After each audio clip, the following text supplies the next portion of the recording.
இன்றைக்கி ஒரு சூப்பரான புதினா சாதம் எப்படி செய்கிறது அப்படிங்கிறது தாங்க பார்க்க போகிறோம். ஸோ வாங்க வீடியோக்குள்ளே போய் எப்படி செய்கிறது அப்படிங்கிறத பார்க்கலாம். அதுக்கு முன்னாடி சப்ஸ்கிரைப் பண்ணாதீங்க, நம்ம சேனலை மறக்காமல் சப்ஸ்கிரைப் பண்ணிட்டு பாருங்கள்.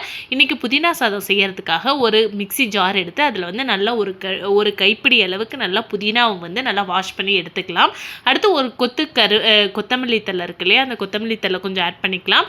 3 பச்சை மிளகாய் ஆட் பண்ணிவிட்டு ஒரு துண்டு இஞ்சி, தென் ஒரு 4-5 பல்லு பூண்டு. இது குட்டி குட்டியாக இருக்கிறனால கொஞ்சம் எக்ஸ்ட்ரா எடுத்திருக்கேன். பெருசாக இருந்துச்சுன்னா ஒரு 4-5 பல்லு பூண்டு மட்டும் போதும்.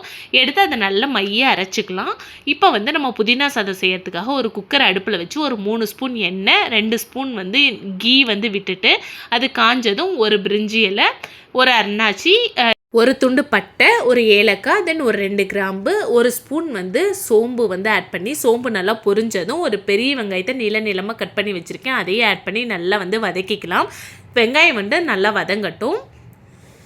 நல்லா வந்து இப்படி வதக்கி விட்டுக்கோங்க. இப்போ வந்து ஒரே ஒரு பச்சை மிளகாய், ஆல்ரெடி நம்ம 3 பச்சை மிளகாய் வந்து ஆட் பண்ணியிருக்கோம். இப்போ வந்து ஒரே ஒரு பச்சை மிளகாய் மட்டும் ஆட் பண்ணிவிட்டு ஒரு கொத்து கருவேப்பிலை வந்து ஆட் பண்ணி நல்லா வதக்கிக்கலாம். இதில் நம்ம எந்த மசாலா பவுடரும் வந்து ஆட் பண்ண போகிறது கிடையாது. அதனால் பச்சை மிளகாய் காரம் மட்டும்தான், உங்களுக்கு தேவையான அளவுக்கு ஆட் பண்ணிக்கோங்க. தென் இப்போ வந்து கொஞ்சமாக வந்து ஃப்ரெஷ் பட்டாணியும் ஒரே ஒரு பொட்டேட்டோ இருக்கு இல்லையா, அதை வந்து கட் பண்ணி நான் ஆட் பண்ணிக்கிறேன். நீங்கள் வந்து மீல் மேக்கர் இருந்தால் மீல் மேக்கர் வேணும்னாலும் ஆட் பண்ணிக்கோங்க. இன்றைக்கி வந்து நான் மீல் மேக்கர் ஆட் பண்ணலை. இதை வந்து நல்லா வதக்கி விட்டுட்டு அடுத்தது வந்து நம்ம அரைச்சி வச்சுருக்கோம் இல்லையா, அந்த பேஸ்ட்டை வந்து இதில் ஆட் பண்ணிக்கலாம். இது வந்து பச்சை வாசனை போகிற அளவுக்கு நல்லா வந்து வதக்கி எடுத்துட்டு ஒரு கொஞ்சமாக வந்து மஞ்சத்தூள் மட்டும் ஆட் பண்ணிக்கலாம். நம்ம இதில் மிளகாத்தூள்லாம் ஆட் பண்ண தேவையில்லை. இப்போ இந்த இதில் வந்து 1 டம்ளர் அளவுக்கு நான் அரிசி வந்து ஆட் பண்ண போகிறேன். நான் இன்றைக்கி வந்து பாஸ்மதி ரைஸ் தான் வந்து எடுத்திருக்கேன். அதுக்கு வந்து 1 டம்ளருக்கு 1.5 டம்ளர் தண்ணி வந்து கரெக்டாக இருக்கும்.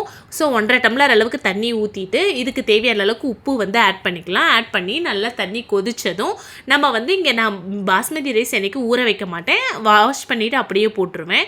ஸோ வாஷ் பண்ணிவிட்டு அந்த அரிசியை அப்படியே அதுலேயே போட்டுட்டு நல்லா வந்து ஒரு கலக்கி விட்டுட்டு கொதித்ததும் வந்து நம்ம லிட்டு போட்டு க்ளோஸ் பண்ணி ஒரு 2 விசில் வந்து விட்டு எடுத்துக்கலாம். பாருங்கள், இப்போ நான் லிடு போட்டு க்ளோஸ் பண்ணிட்டு ஒரு 2 விசில் எடுத்து காட்டுறேன். விசில் வந்து நல்லா வந்து ஆறிடுச்சு. இப்போ எடுத்து பார்க்கலாம். பாருங்கள் எவ்வளோ சூப்பரான புதினா சாதம் வந்து ரெடி ஆகிடுச்சு அப்படின்னு. நீங்கள் வந்து கிட்ஸுக்கு ஸ்கூலுக்கு லஞ்ச் பாக்ஸுக்கு ரெடி பண்ணாலும் சரி, இல்லை ஹஸ்பண்ட் ஆஃபீஸ்க்கு வந்து லஞ்ச் பாக்ஸுக்கு வந்து என்ன செய்யறதுன்னு தெரியல அப்படின்னாலும் இது வந்து ஒரு சூப்பரான ரெசிபி. ஏன்னா டக்குன்னு சீக்கிரமும் செஞ்சிடலாம், ரொம்ப டைம் எடுக்காது இதுக்கு.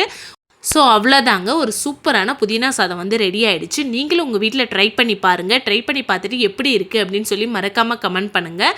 இந்த வீடியோ உங்களுக்கு பிடிச்சிருந்துச்சு அப்படின்னா லைக் பண்ணுங்கள், ஷேர் பண்ணுங்கள், சப்ஸ்கிரைப் பண்ணுங்கள். மறக்காமல் பெல் ஐக்கானை கிளிக் பண்ணிக்கோங்க. பாய்.